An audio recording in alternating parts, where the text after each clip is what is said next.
ایمان جو ہے نا بہت بہت بڑی نعمت ہے. ساری دنیا کی دولت، ساری دنیا کا مال ایک طرف، ایمان ایک طرف. لیکن ہم میں سے کون ہے جو ایمان کی حفاظت کی فکر کہ ایمان سلامت رہے؟ اچھا ابھی بھی ہو سکتا ہے کسی کے ذہن میں خیال آئے کہ یار یہ کون سی نئی بات لے کر آ گئے، مولوی آتا ہے پھر اس پر کوئی ہدایت کی بات ہی اثر نہیں کرتی.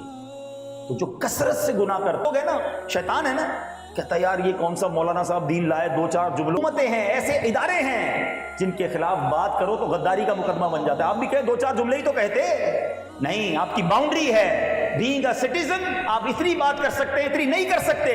یہ باتیں سمجھ آتی ہیں تو بینگ اے مسلم کیوں نہیں سمجھ آتا کہ میں اللہ رسول کے بارے میں اپنی شریعت کے بارے میں ایک لمٹ میں بات کر سکتا ہوں، اس سے آگے نہیں جا سکتا ہے. اچھا پھر دوسری بات، چلے شیطان کا یہ وار کہ یار چند جملوں سے ایمان کیسے چلا گیا، مشکل ہو گیا. یہ الفاظ کی اہمیت ہے، یہ جملوں کی اہمیت ہے. شیطانی چاہیے جب اس طرح کی کوئی بات آ جائے. میں کل کی مثال دیتا ہوں. یہ ایمان جو ہے نا بہت بہت بڑی نعمت ہے. ساری دنیا کی دولت، ساری دنیا کا مال ایک طرف، ایمان ایک طرف. لیکن ہم میں سے کون ہے جو ایمان کی حفاظت کی فکر کرتا ہے؟ اپنی گاڑی کی حفاظت کی فکر ہے، موبائل کی فکر ہے، فیکٹری کی فکر ہے، 50 قسم کے جناب پریکاشنز ہم کرتے ہیں. ایمان کی حفاظت کے لیے کبھی بھی غور کیا؟ کبھی رات کو نیند نہ آئی ہو، خیال آیا ہو کہ یا اللہ میرا ایمان سلامت رہے؟ اچھا ابھی بھی ہو سکتا ہے کسی کے ذہن میں خیال آئے کہ یار یہ کون سی نئی بات لے کر آ گئے مولوی صاحب، ایمان کی حفاظت کی کہاں سے باتیں ہو گئیں؟ آؤ میں آپ کو آپ کے نبی کی دعا سناتا ہوں. اللہ کے حبیب کی تعلیم دیکھو. ہمارے آخری نبی صلی اللہ علیہ وسلم دعا کرتے تھے، یا مقلب القلوب ثبت قلبی علی دینک. What is the meaning of that دعا؟ اے دلوں کو پھیرنے والے، میرے دل کو اپنے دین پر ثابت قدمی عطا فرما. اللہ کے نبی دعا کر رہے ہیں، اللہ کے وہ ہیں جن کے صدقے ہمیں دین ملا ہے. مگر یہ میری اور آپ کی تعلیم کے لیے نا، کہ دیکھیں آپ کی ڈیزائرز کی پہچان پتہ ہے کیسے ہو جاتی ہے کہ یار آپ کو سب سے زیادہ کیا چیز چاہیے، آپ وہ دعا کرتے ہیں. نماز کے بعد بھی دعا کرتے ہیں، کسی اور سے بھی دعا کرتے ہیں، مزار شریف پہ جاتے ہیں، کعبے کے سامنے جاتے ہیں، جدھر بھی جاتے ہیں آپ وہ والی دعا ضرور کریں گے جس کی آپ کو بڑی خواہش ہے. بیٹا چاہیے، گھر چاہیے، نوکری چاہیے، واٹ ایور ہیں. لیکن کبھی ایمان کی دعا کی ہے؟ اس کا مطلب تمہاری لسٹ میں ہے ہی نہیں. آپ سب کو ایک حدیث یاد ہوگی، انما الاعمال بالنیات. ایک اور حدیث بھی ہے، انما الاعمال بالخواتیم. اعمال کا دار و مدار خاتموں پر ہے. جتنے اعمال کر لو اگر خاتمہ ایمان والا نہیں نا تو کچھ بھی نہیں. اچھا اب آتے ہیں اگین، کوئی کوشچن ذہن میں آ سکتا ہے کہ ٹھیک ہے سمجھ آ گیا، ایمان کی حفاظت کی فکر بھی کرنی ہے، اس کی دعا بھی کرنی ہے، مگر وہ کون سی چیزیں ہیں جن سے ایمان چھن سکتا ہے؟ ہاں یہ بات بہت ضروری ہے. جب تک پرابلم نہیں پتا ہوگی تو سولوشن نہیں آئے گا. ٹھیک ہے، ایک سب سے بڑی وجہ وہ ہے کثرت سے گناہ کرنا. جو روز گناہ کر رہا ہے نا اور کثرت سے گناہ کر رہا ہے، روایتوں میں مضمون ملتا ہے کہ جب بندہ کوئی گناہ کرتا ہے اس کے دل پر ایک سیاہ ڈاٹ، ایک کالا نقطہ لگ جاتا ہے. دوسرا گناہ کرتا ہے پھر ڈاٹ لگتا ہے، تیسرا گناہ کرتا ہے پھر ڈاٹ لگتا ہے. آقا فرماتے ایک وقت آتا ہے پورا دل ہی سیاہ ہو جاتا ہے، پھر اس پر کوئی ہدایت کی بات ہی اثر نہیں کرتی. تو جو کثرت سے گناہ کرتا ہے، ڈر ہے کہ مرتے وقت اس کا ایمان چھین لیا جائے. دوسرا سبب جو بہت آج کل عام ہے اور وہ ہے بے باکی.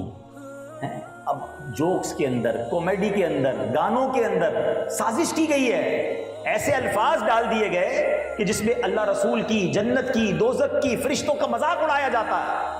اور ہمارے مسلمان اس پہ کہہ کے مار کے ہنس رہے ہوتے ہیں، کلپ شیئر کرتے ہیں، دیکھو یار کیسا مزیدار کلپ ہے. کیا ایسے گانے نہیں جس پہ معاذ اللہ محبوب کو سجدہ کرنے کی بات کی گئی، خدا مانا گیا، ظالم کہتے ہیں خدا کو گانوں کے اندر، اور نوجوان گنگنا رہے ہیں، کسی کو فکر ہی نہیں ہے کہ ہمارا ایمان. اچھا اب میں آپ کو اس کو اور لاجیکلی سمجھاتا ہوں. اچھا کچھ لوگ ہیں نا، شیطان ہے نا، کہتا ہے یار یہ کون سا مولانا صاحب دین لائے، دو چار جملوں سے کیا ایمان چلا جائے گا؟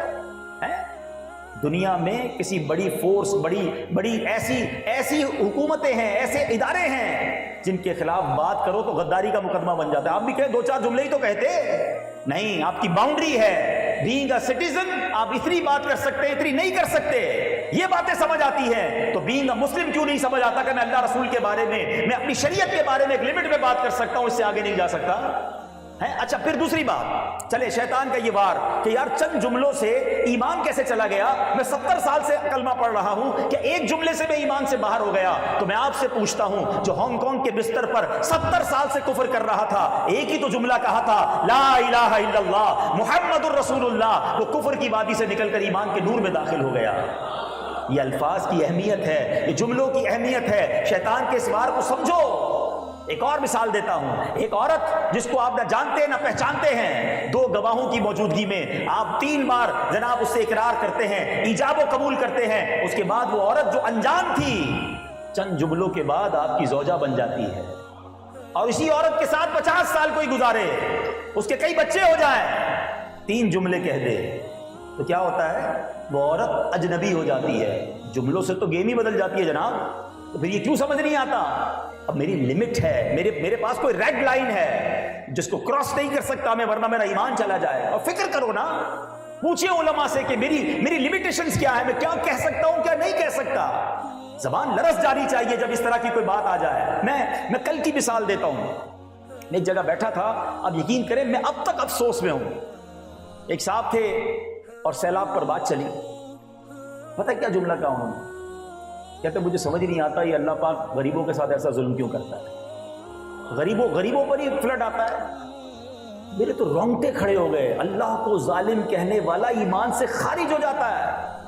میں نے کہا یہ آپ کیا کہہ رہے ہیں؟ اچھا پھر ماننے کے لیے بھی تیار نہیں ہے، یہ بھی تو مسئلہ ہے نا کہ ماننا بھی نہیں ہے۔ نہیں جناب، استغفر اللہ۔ اچھا یہ ہمارے گھروں میں کسی کے میت ہو جائے، معاذ اللہ میت ہو گئی، تکلیف ہے، مگر بے باکی کا عالم یہ ہے کہ روتے روتے یہ عورتیں ہماری بعض اوقات کہ اللہ کو میرا ہی گھر ملا تھا، میرا ہی بیٹا ملا تھا، اس بوڑھے کو لے جاتے، اس کو چھوڑ دیتے، یعنی اللہ کو ناانصافی کرنے والا، غلط فیصلہ کرنے والا، رب پر اعتراض۔ سمجھو ایمان چلا گیا تو کچھ بھی نہیں بچے گا، سارے اعمال برباد۔